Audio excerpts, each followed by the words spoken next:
Right. Hello, good afternoon. Hey, Um, Denise. Good to see you. I'm Denise Rokicki, and we are walking each other home through trauma healing here at this podcast. And we wanted to mention it's very good to have a glass of water or bottle of water or whatever kind of water, because water is really helps to keep you safe, bring you back to your body safely.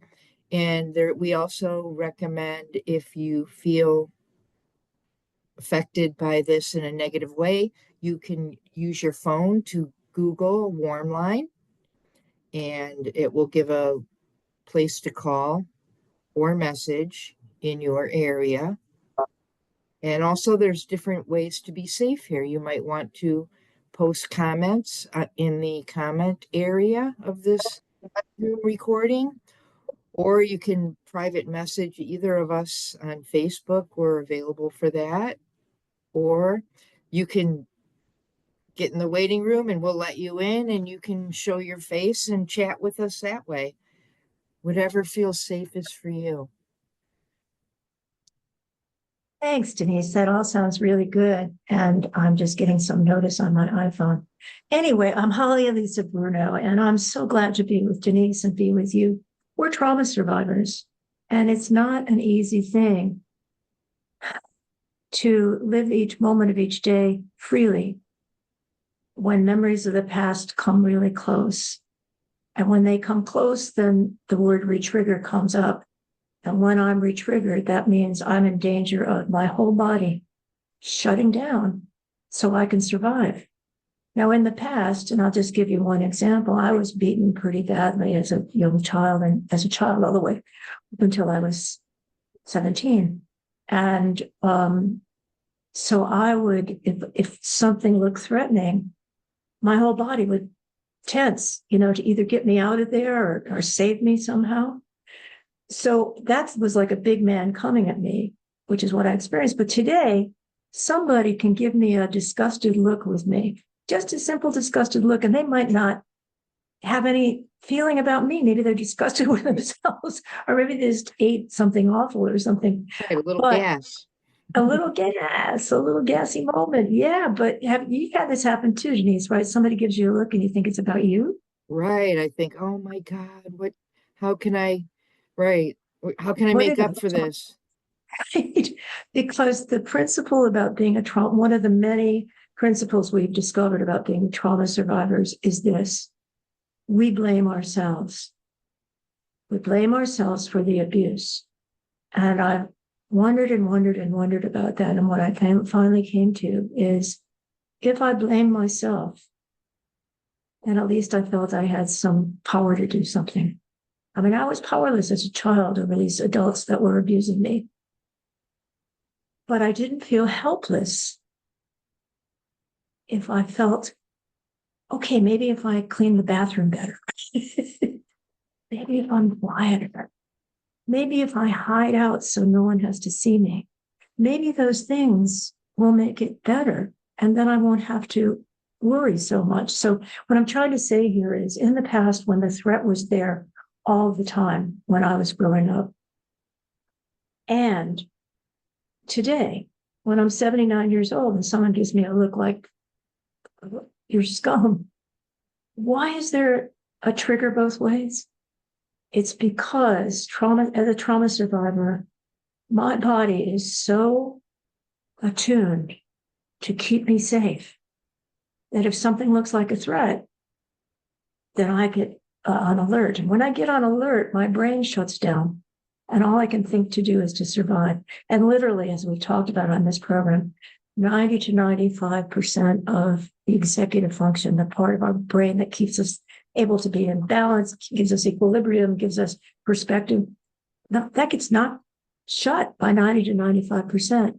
So yeah, that's what's going on here. But the other thing Denise mentioned, I want to say is when you Google trauma, what was it, Denise? Trauma Warm line. warm line, right?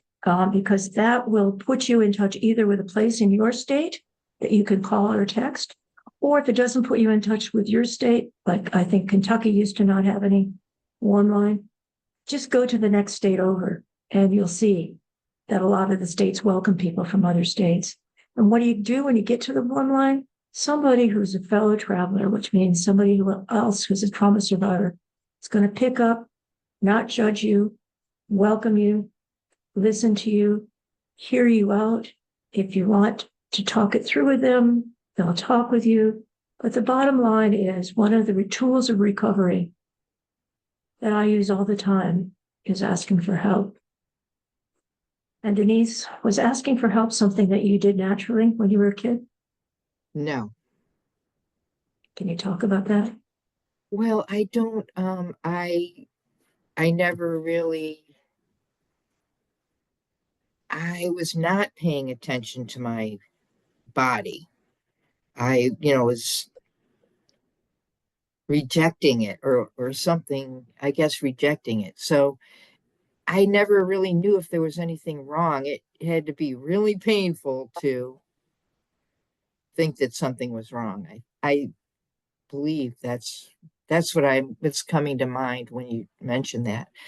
And so therefore I had to reacquaint myself with my sensations. Like I was going to ask you, when you're triggered by that look of disgust or however you have interpreted, where do you feel it? Where? I often feel my throat tightening. My throat tightens. Sometimes I feel it in my chest, like somebody's about to beat my chest. But it's also often where I feel I'm going to choke. I can't breathe.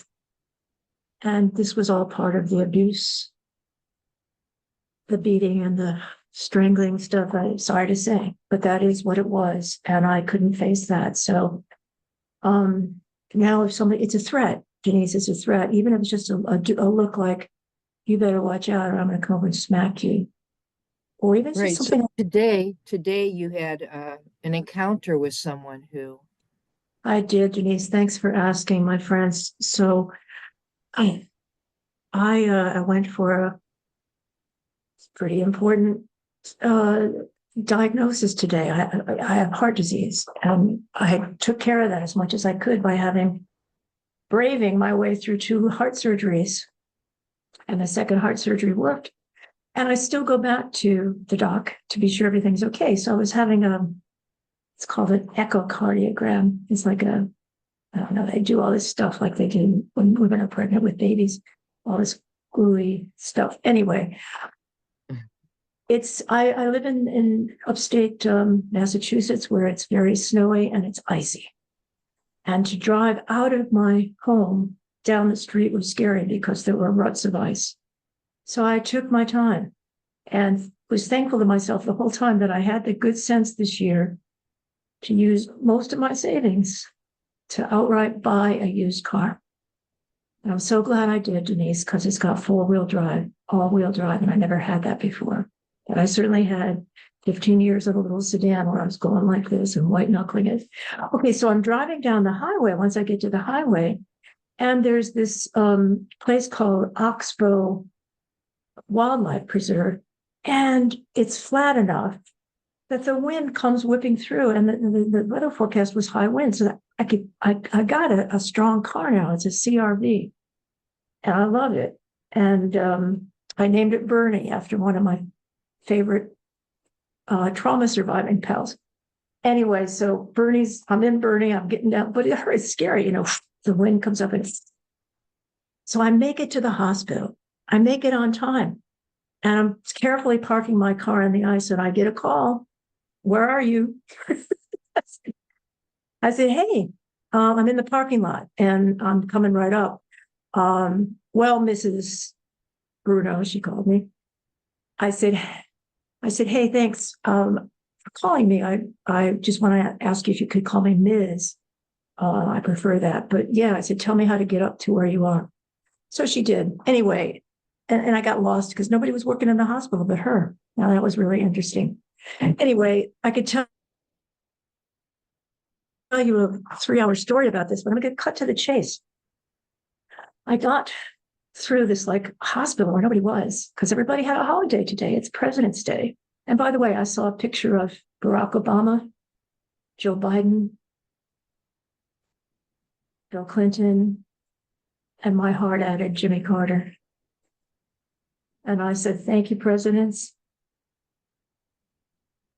because we're meeting today on President's Day. And the Right. context for trauma survivors is, I can only speak for myself. Wherever you are politically is okay with me, but I know I am in a country that's being overtaken by a coup. I'm a recovering attorney. I know that our rights are being trashed every day.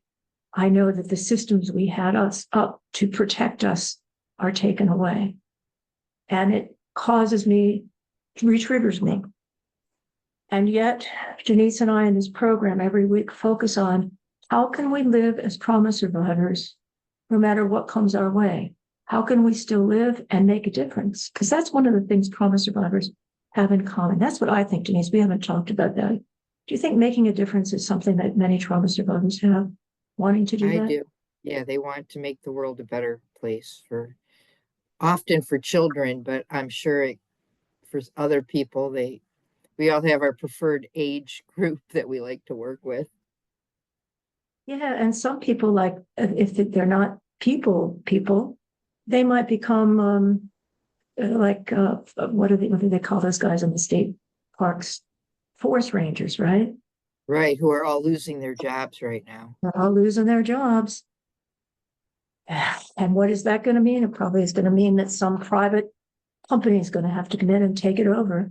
Somebody's nephew, Some, JD Vance's nephew, going to get that contract. yeah.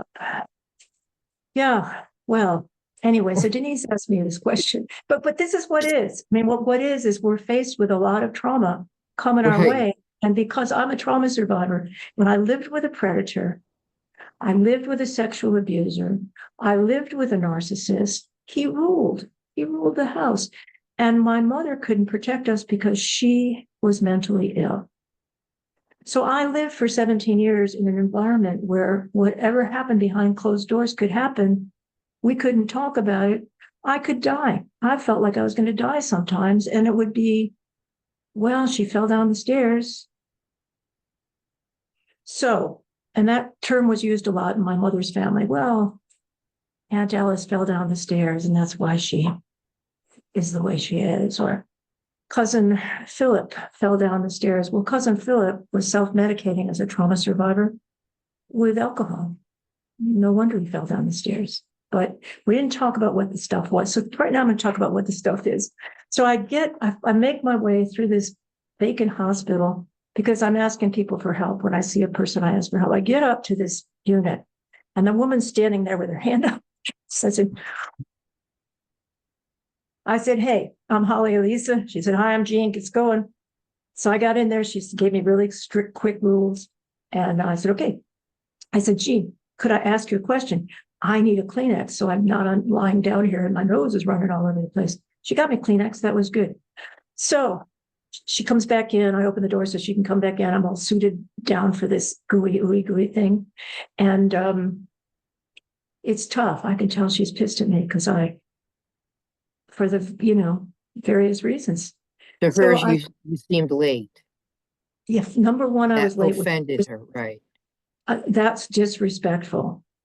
And number two, there's no reason I should be late because if I knew it was icy out there, I should have left an hour earlier. What's my problem?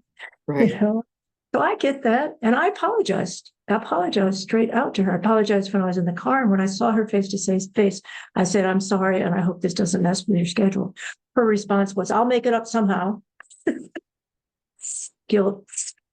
Right. So I will sacrifice. Oh, I don't ask for much. You could just get here on time. Right. I don't Yeah. ask for much, but if you'd only, oh my God. Anyway, I saw that I was in the alleged care. Here it is again. Alleged care of somebody who's a medical person who's supposed to be helping. And yet I know this person is angry at me. And I'm going to own this. One of the first things, Denise, that came to me was, how can I please this person? How can I calm her down by pleasing her? And because that is one of the responses. And maybe, Denise, you can tell us, what is it about trauma survivors where we become exquisite people pleasers? Right. We are so good at it. I'm a charmer also. I try to charm people out of whatever they're feeling. If it's, if I perceive it as against me, which, you know, we're hyper vigilant for that. Got it. And what's a way, and like, I think people pleasing is, it's actually, we have our PhDs in people pleasing. Right. It's It, an art. yeah, it just comes and people like us, and that's good. So what can you just give us an inside view? What's one of the ways in which when you know you're with a person that you're going to have to people please because she's got power and she's not sharing, or she's threatening, what's behind your behavior when you people please? What's going on? Um, I just want them to like me, and you know, I'm learning now that not to compromise my own integrity for that. But I think as an immature, 22-year-old or whatever, I would, not even know my truth. I would just try to go for their truth, what they need. And you said what you wanted was for them to like you. Right. If they liked you, how would that make a difference in the way they were with you? Then they would be more pleasant, I would hope, pleasant. They probably wouldn't hurt you Right.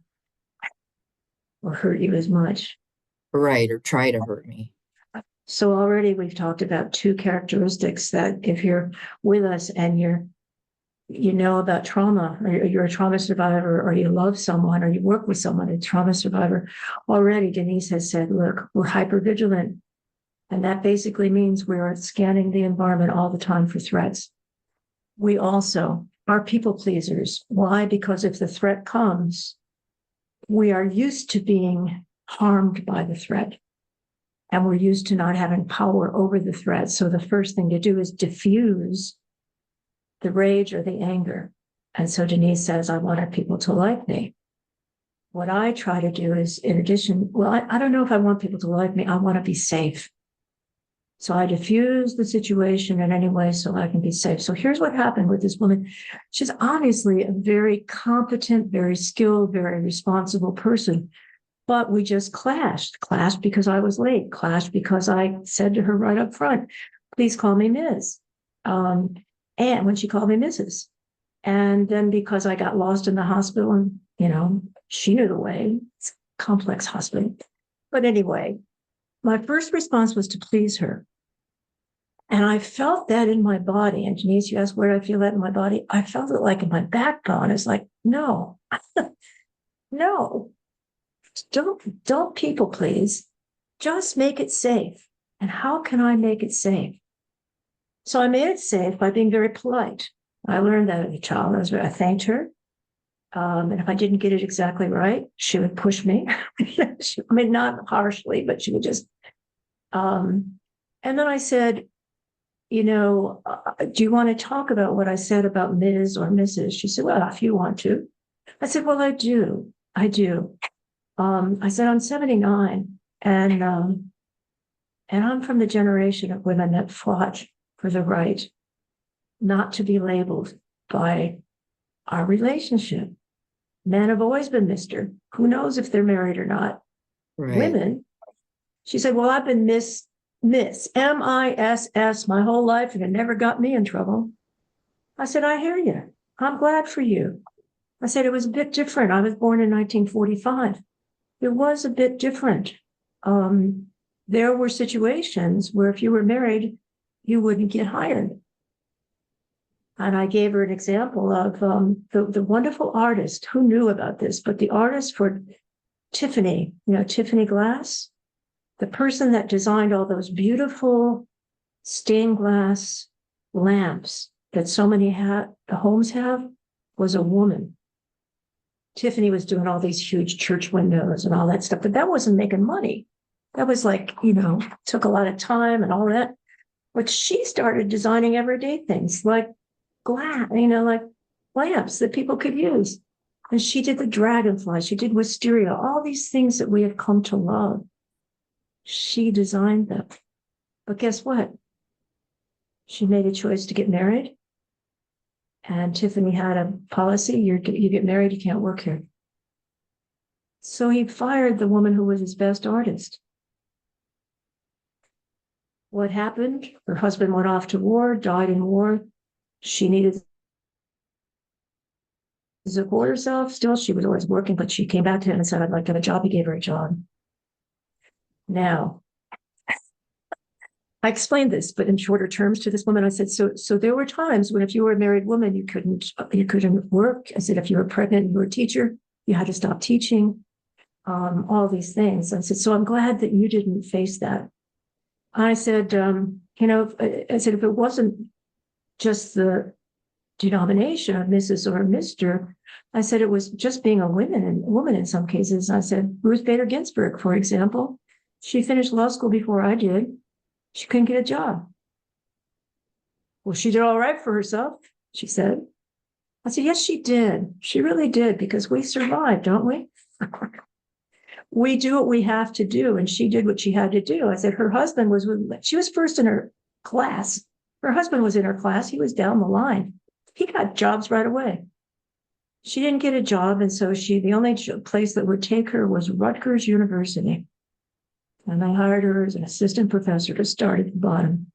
And up she came, and she made that the fulcrum from where she changed so many things about equal rights. We're ruthless now. We need her now. But anyway, I explained that to the woman. And then what I was doing, here was something different, Denise. I felt like I wasn't going to be winning with her. That was not my goal. Right. And I wasn't going to be shaming her or being pissy with her as she was with me. I was just going to build a connection, just a human connection, so she could see that we could be different. And even if she didn't see that, I needed to feel that I could be with somebody who was very judgmental, because a whole lot of people are like that, and judges me from the get-go as wrong. And then that colors the whole relationship.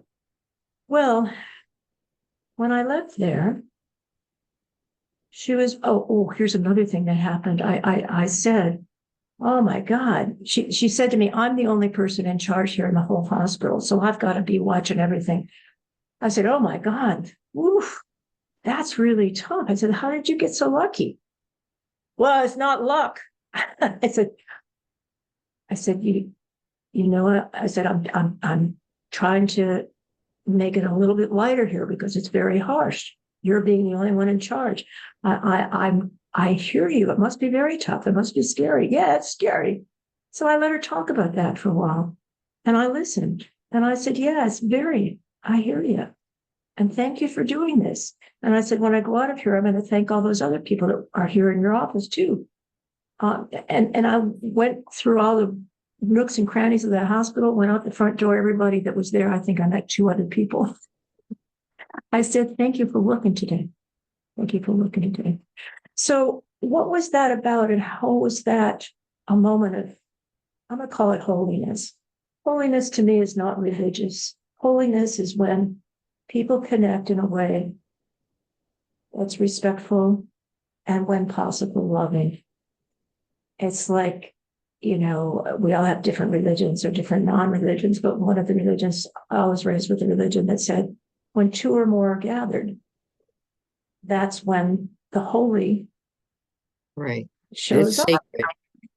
It can be sacred or it can be hell. Right. And so that's what I realize I'm doing. Given this environment, Denise, is scary. I don't watch news until I watch at 9:00 at night. I watch Rachel Maddow, and she tells it. Or I watch Joy Reid at 7. Or I watch Lawrence O'Donnell at 10, because they're going to tell it until they get wiped out and put in a concentration camp. I Right. say that today. Today is what, February 15th, 17th. 17th? I pray that that's not going to happen. But the model that is being used, the fascist model that's being used in this country, has examples of people who protest either being killed off or being put in mental health institution and given so many drugs they can't talk, or put in concentration camps or gulags, so places where they're going to die. So as our president goes to Russia and meets with a man who's killed people off, that hurts my heart and scares the bejesus out of me. Or what I can choose is every day to have the kind of interaction I had today, which was to partner somehow with this person who was angry, felt disrespected.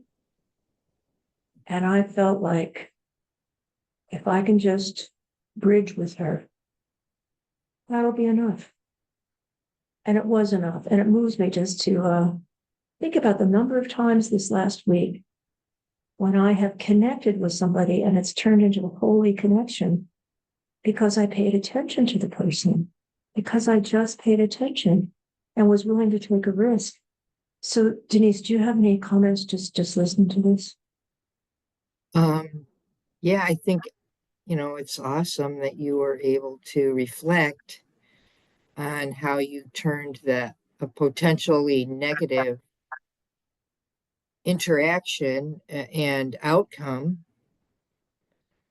to a more positive one. Like, I'm sure that throughout the experience, she got a little nicer or less mean, or so I think, yeah,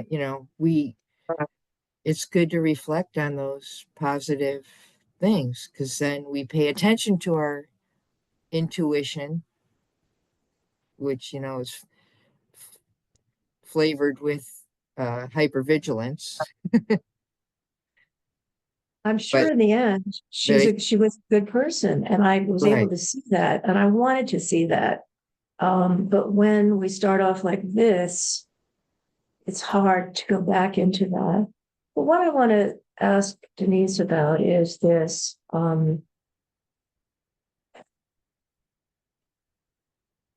I'm going to suggest that whenever we start a program, we might want to consider this each week. And everybody that's listening, hello to you guys that are listening. Even if you're listening later, it's fine. give us Um, feedback. just give us feedback, honey. Yeah, I appreciated the feedback we got this week. It was so good. Thank you so much. Um, anyway, a way to just keep a question going for trauma survivors is this. What is a time since we met last? Every Monday we meet. So what's a time since we last met when you felt something was getting your attention? It was like calling your attention. And you actually paid attention to it.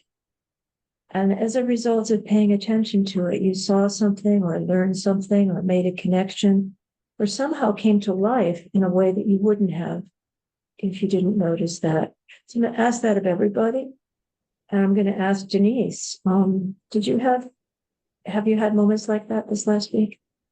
I actually have a new interest. I don't know if I told you about it last week or not, but I am extremely Yes. interested in this working with autistic nonverbal children is my area of expertise. So I want to pursue it. And so right now I've just been watching a lot of video podcasts on this topic of spelling. It's called spelling. And I want to pursue a post-retirement career in it, maybe. I don't know. But tell us more about it. What does spelling have to do with, and particularly with kids that are on the spectrum? Right. Well, the thing is that our education system has kind of, I want to make the world a better place for them. The Our field of education has viewed them as incompetent because they can't talk. And the truth is, they are not incompetent. They are very competent. And if you approach them that way, and now they're providing them with a way to communicate, which is through spelling. Uh, Speaking is a fine motor experience. Pointing to letters is more of a gross motor um, Interesting. experience. So the thing about autism is a lot of the kids that are autistic don't have the fine motor. That's Can you tell what's everybody, in case we don't have educators here, what is fine motor versus gross motor well, skill? fine motor is very detailed, specific movements that we learn about our bodies. Fine motor are very intricate, including our mouth, our eyes, can in order to speak, it takes a lot of fine motor Yeah. skills. Okay. And right. And so And gross motor is different. right, gross motor is a bigger movements, right?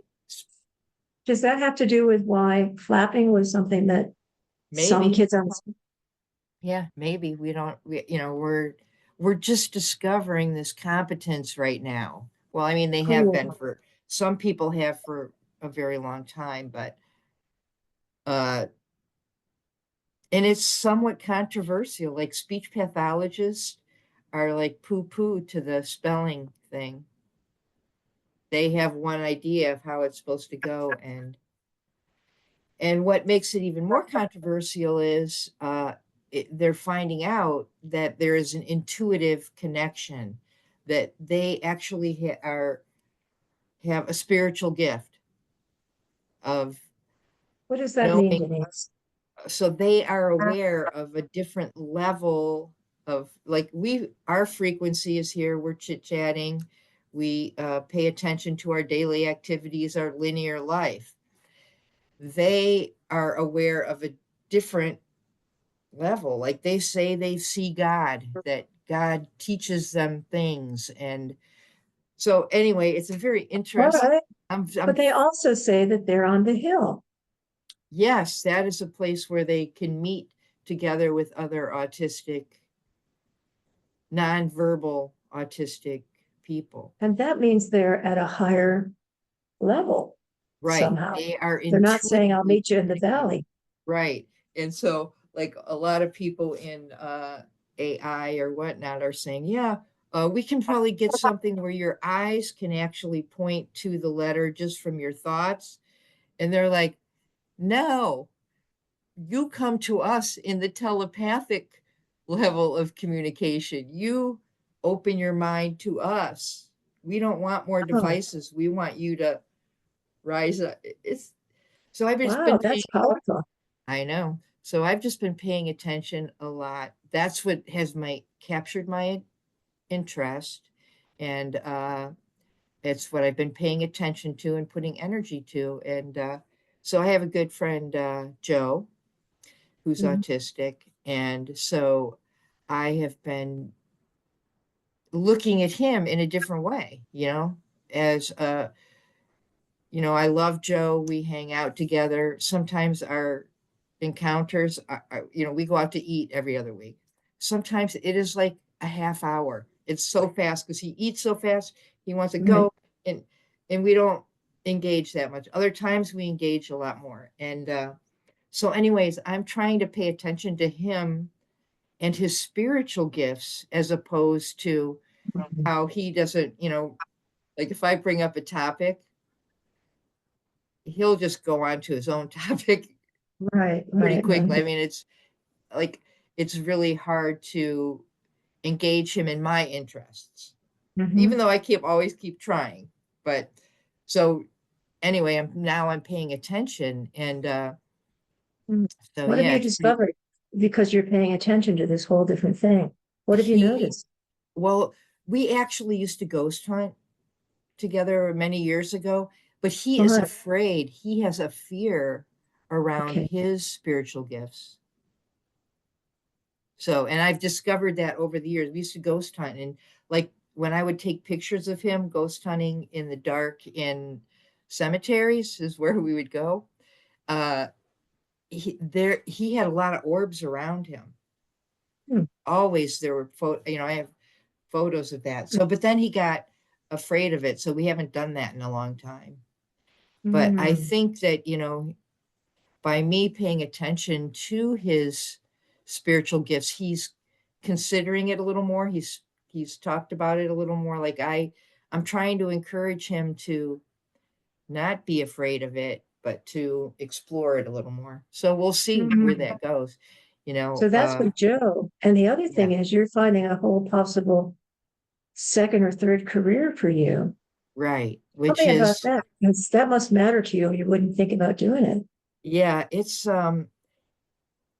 you can take this training that uses the spelling device. And but today I got a message because you know how if I pay attention. My message was, you don't have to go sign up for $3,500 worth of Mhm. school, and you don't have to buy the device and travel to be observed, and all that. Just keep following my interest Good for you. of this is what I'm interested in. I want to learn more about it and how can I do it. So I have a friend in California who we were roommates for several months in the courtyard in Pasadena, and she has been in and out of the autism education Hmm. realm. Let's call it a realm. And like Okay. when it was very behaviorist when we I were know. young, it Yes, was it way was. it was. And so I reached out to her. I haven't talked to her in years. Uh, she's my Facebook friend, however. So I reached out to her and said, "Hey, have you heard about this telepathy tapes?" And she hasn't gotten back yet. She has seen the message, but she has not gotten Okay. back to me.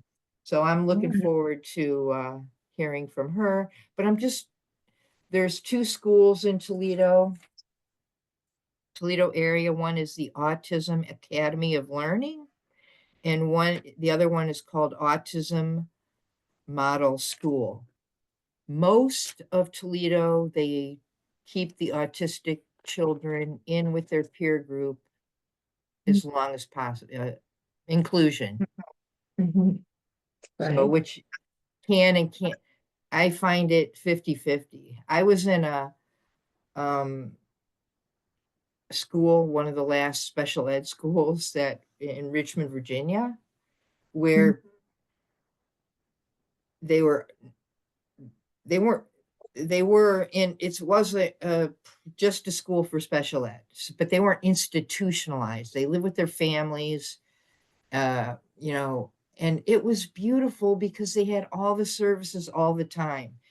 Every day there was a social worker. Every day there was a people that medical music therapists, speech therapists, I love it. occupational everybody was always available to these children, and they had dances, and we went out into the community to the pool, and we Mm.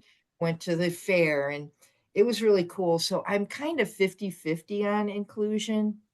Like Mm. I a hear lot of you. times the kids are still isolated but in a crowd of their peers.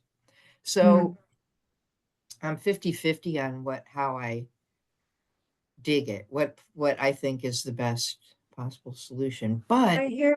Yeah. I want to teach them, I want to approach them with an understanding of competence, Yes. even Respect. maybe, even maybe they're aware of something that I, don't quite have access to. Maybe, they can help me That they teach are. me. Yeah, honey. So, so I do, I'm gonna explore it more. So Good that's for been you. my spark lately. That's what has sparked me. And how do you feel about that spark? What's it doing for you? Here in my chest too. It makes me feel open and interestingly, even like I'm paying attention to the things that annoy me about story time. Like, whether it get if there's weather, I get canceled. If, so I have to ask for tips at the coffee shops. I don't prefer that. I'm just noticing things that I don't love about story time so that it will motivate me to pursue, Mm, maybe the spelling as a tutoring. I like tutoring a lot. That's yeah. been good. I can't find anything bad about that yet. Well, girl, I want to commend you for following your dream again, because this is part of a dream and it's part of what your calling is. And a Right, calling is something that it keeps calling. That's what right, they used to say for what's your purpose? Well, in the 19th century, they used to say, well, I have a calling to do this. And I think there's something to that. I think there is a call. For me, it comes from the heart and the soul. This is what I'm meant to do. Like I was never meant to make tons of money. That was never my goal. But my right, goal was to see and be with people and promote people finding their true selves so that they can give back. Because I figure if everybody's comfortable within ourselves, then we can be comfortable with others and we can give back. Anyway, what I wanted to say to you is I noticed what you said, and I thought it was really, really, I hope you'll pursue this. You said, okay, I could pay $3,000 or more than that to get trained. I could buy this machine, and you listen to your voice, your inner voice. And the inner voice said, wait a minute, follow your own intuition and go where that leads. And what I've discovered is a lot of education, we're lifelong learners, right? And a lot right, of education is motivated by, I need to know about neuroscience. I'm not a neuroscientist. I'll go study. I'll go pay attention. I'll go talk with people. I'll go to a book group with Bessel van der Kolk until I can talk with him. I will do what I have to do. I'm not going to go back at age 79 and get a PhD in neurophysiology or neuroscience. right, Oh, but I can study this stuff. And I do it because my intuition tells me what I need to do next. right, And that's where I go. And what I do along the way is I write articles. So every time I learn something, I'm writing an article about that. And um, so I feel like what you're saying is, you know what? I can keep learning about this and I'll be given opportunities because doors just keep opening when you're doing what you're meant to do, right? So I'm right, sure by the next time or times we meet, you're going to find out you got an opportunity. You got an opportunity to like work with these folk, or maybe, and I really respect what you're saying. I think there's a world there that we don't know about, and we keep confining people to our world. My son, one of his diagnoses is autism. And what I've learned over my 41 years with him is this one of the many things, because he's one of my great teachers, is that if I enter his realm, Denise, if I go where he wants to go, we can connect there. It's all about me choosing. But if I try to bring him to my realm, he'll pay attention for just a little while. Like, he's learned over the years, how you doing, Mom? Good. And then he wants to talk about the Marvel characters that he's working on. So what I've learned to do is just go directly to the Marvel characters. And I don't know a lot about them, but I know who he prefers. So I ask questions that are very real. Like, okay, so Cole, how come this character's really got your interest right now? Okay, so you just described this character as an anti-hero. What is that? How are you feeling like you want to be role playing an anti-hero right now? What's that about? And we can have these great conversations, which we couldn't have if I were to say to him, how are you feeling today, Nick? Because that's not the way it goes. right, His name is Nicolo, so I call him Cole and I call him Nick. But you know what? The more I speak his language and the more I learn his language, the more connected we are. right. And the more pleasant the interactions are, and the more things that you can learn from his perspective. Absolutely. So, what might come for you next? Do you have inklings or nudgings about what might come up for I you next on this pursuit? I think I want to go to, contact both of those schools and see if anybody is doing spelling. And I can observe. There's another program too, Rapid. It has like 3 letters. I don't have them in my brain yet. Okay. But I think the one of the things about this technique that is questionable is that they believe that the caregivers are giving the answers, kind of, or I Mm-hmm. don't know. So that's one of the challenges to it. But yeah, I want to see if anybody's doing that around here. And So what is it about? So you're going to see if any, going to visit the school, see if anybody's doing it. And you make any connections with people that are heartfelt. Can you just help us, take us with you to understand what is the special thing about spelling and connecting with these kids? What is it about? Why do you want to learn spelling? Because listener could just be saying spelling, but right, there's which much I'm more. a horrible speller, actually. Spelling was my worst subject in elementary school and high school, and I still I believe that spell check was invented just for me. You know it was, you know it was. But you said something really powerful last week. You said when autistic kids learn spelling, they learn it at their age. In other words, they learn the spelling that if a 7-year-old would learn it as a 7-year-old. Right. That's they don't have to go back to start from scratch. No, they don't have to go back to ball, cat, dog, whatever. They are conceptualizing, they're conceptualizing at their own age level. I think is how we don't even know how to look at it because, of our limited perceptions. Mm. So, maybe they have a place, like the Hill. There's also a library where they can go and get information on any topic. Wow. So, but they know how to spell at their own, they don't they don't baby spell. Mm-hmm. They they already know stuff. I don't know. So no, so say a little bit more about how is spelling. It sounds to me like you're saying is there's a world that people who are of the same neuro system, they have got the same similar neural system. There's a world where they can connect with each other. There's a world where there's a lot of intelligence. It's their intelligence. It's not our intelligence or our Right. definitions imposed upon them. And what I know about you is that you want to connect with the heart of this. It's not just the spelling. You want to connect with this group of people so you can help them Have a find, voice you have a voice. You got and it. have a That's it. voice about a different level of awareness, that assumes competency.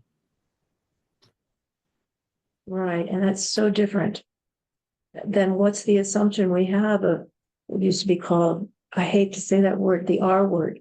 Right. Kids were called the R word, or There's they a were young called. man, there's a Mhm. young man on doing podcasts uh, where he was a special ed teacher. Well, he Mhm. might still be a special ed teacher in the with kids that are pulled out, from Okay. inclusion, Mhm. higher needs.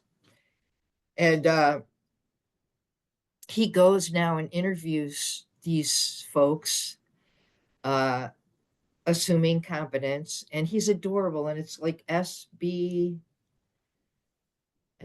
or something. I forget how it's identified, but he goes and interviews every different type of disability.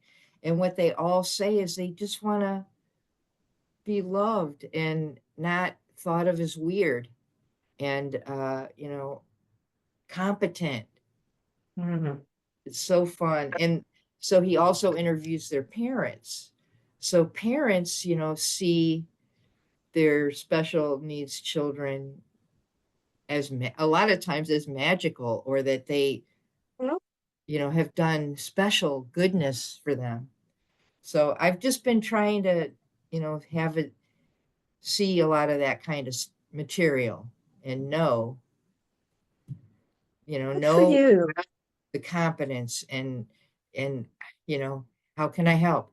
Some people, some people with disabilities, different abilities are, they change. There's like they were verbal for a while and then Mhm. not. So that's very interesting to me too, Hmm. because like they choose to do the intuitive or spelling, which is very laborious to spell every word that you want to share. I mean, it's like 40 minutes to get a sentence. Do you know what I mean? I do. I do. But they choose that way because it's easier than trying to make their muscles speak, the Mhm. effort. I got it. Yeah. And there's one fellow, he's like 29 years old now, and he has a twin. So there's just so many interesting Mhm. components and I'm trying to absorb the information really. And I want to work in that area of giving Yeah. voice to voiceless, competent people. And that's what we're doing here. Right. The Right. silenced, We go were ahead. silenced. We were not allowed to say what happened to us, and uh, we had to be silent about it. It was a secret. Had to keep the secret. And as a result, I had to keep everything inside of myself. And sometimes I stuffed it so far down that no one could even begin to see it, because if they saw what was going on with me, they would punish me, And you that's what know? happens with most abuse survivors, trauma abuse survivors, is it's it's a private thing. And Yes. so that's why we are here to talk about it, because there are it's helpful to get the information out. It's helpful to be aware that yes, hypervigilance was a good skill for me to have in a preschool classroom, but also it's important for me to learn to calm my hypervigilance and not focus all my energy on Mhm. that safety, but to create a safe life where I don't have to be hypervigilant. I hear you. And there are moments, and again, I invite our listeners, what's been a moment in your life where you felt you could truly be yourself, and you didn't have to be watching out the corner of your eye every minute to see if something was going to cut you down or cut you off or shame you or some other way commit violence to that Hurt you, right? beautiful state that you're in. And my life is a search for finding and co-creating those moments with people. And I love those moments when people can speak their voice and they're not covering it up anymore. And it's a process I watch where we all greet each other with some kind of presentation, you know. But then the more we see who the person is and feel who the person is, the more we can actually be ourselves with the person. And that's my idea of heaven.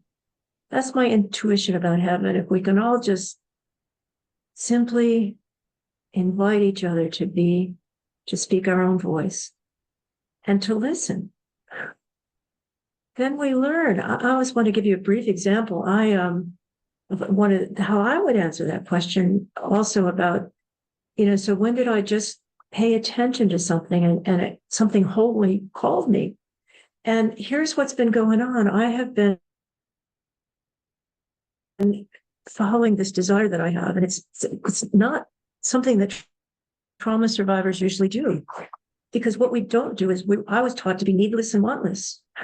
Don't you have any needs? And don't you tell anybody what you want, because what would Right. happen, Denise? If you tell somebody I need this, what was going to happen? You wouldn't get it. You wouldn't get it and you get punished for asking. Those both of them, in my case, the both of those, you shouldn't, the starving kids in Africa Right. or You're wherever they not were worthy starving. to ask. Right. That's right. That's right. So be grateful for whatever you get. If we got packets of underwear for Christmas, be grateful. Be grateful. I was afraid to ask for anything I wanted. I always wanted a horse. And I would take care of the horse. I would babysit to earn money to feed all of that. But I was scared to death. I never asked for the horse because I knew it would be such a rampage against me. The one time I was able to ride a horse on my own, a suitor came by from one of my older sisters. And I said, hey, can I watch your horse for you? He said, yeah, take it for a ride. What?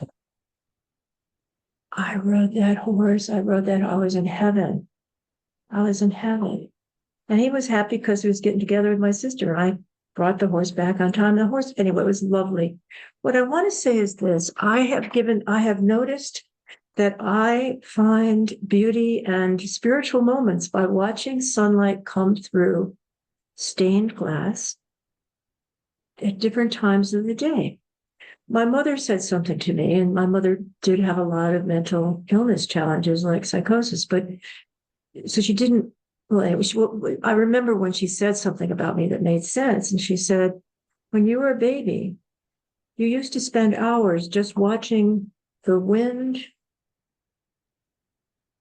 waft through the sheer curtains. You just used to watch them. And I remember that. It was fascinating. Which way will the wind, how will they move? And I thought, well, that's really sweet that my mother noticed that. But then the next thing she said was, and thank God, because I didn't know what to do with you. But there it was, two gifts. The gift was she's admitting she knew how to be a mother and she didn't. She didn't have a mother herself. She had a woman that was committed to an insane asylum. So why am I saying this? Because I would, dissociation, Denise, when I'd have to go to church and I'd have to sit still and I'd have to wear stockings and all this stuff that was against my Tom girl self, the way that I would save myself from all the hellfire brimstone stuff that was coming from the pulpit was to look up at this huge 19th century stained glass window and watch the light coming through. And I was just fascinated by that. It's a different level. It's a different vibration.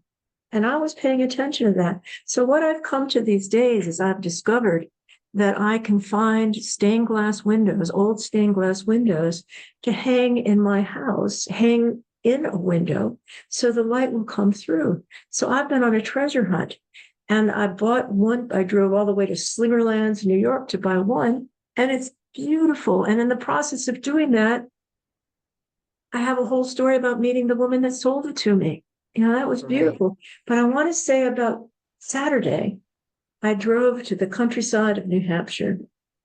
She can be very conservative.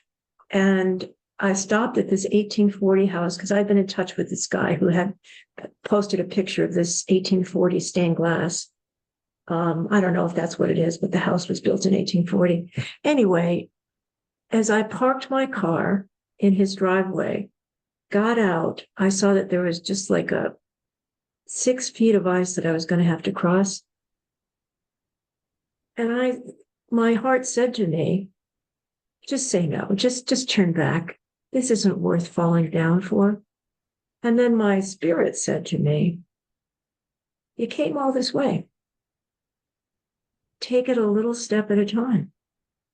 So I took it a little step at a time until I got across and I wasn't going to fall and I got to another place.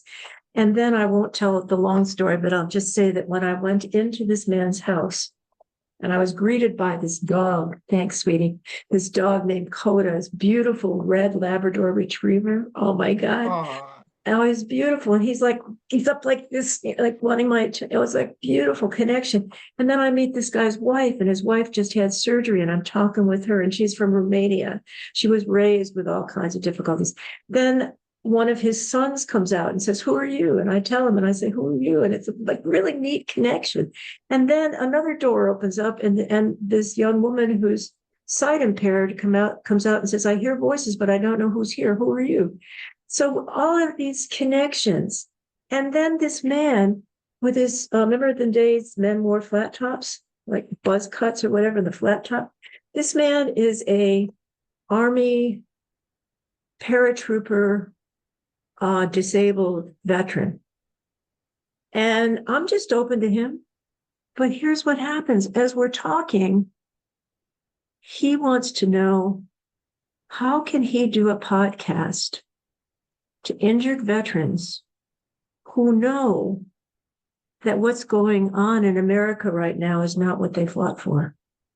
He said, do I have to get equipment? I said, no, honey, no, I have to do nothing. You can just do it. And anyway, so then he wrote to me, and he, in his own language, he said, I think God meant for us to meet. And I said, thank you. And so I'm going to let him know how we do our podcast. And if he does his podcast talking with injured veterans, even if he only talks with one other veteran, that's one other person that doesn't feel alone.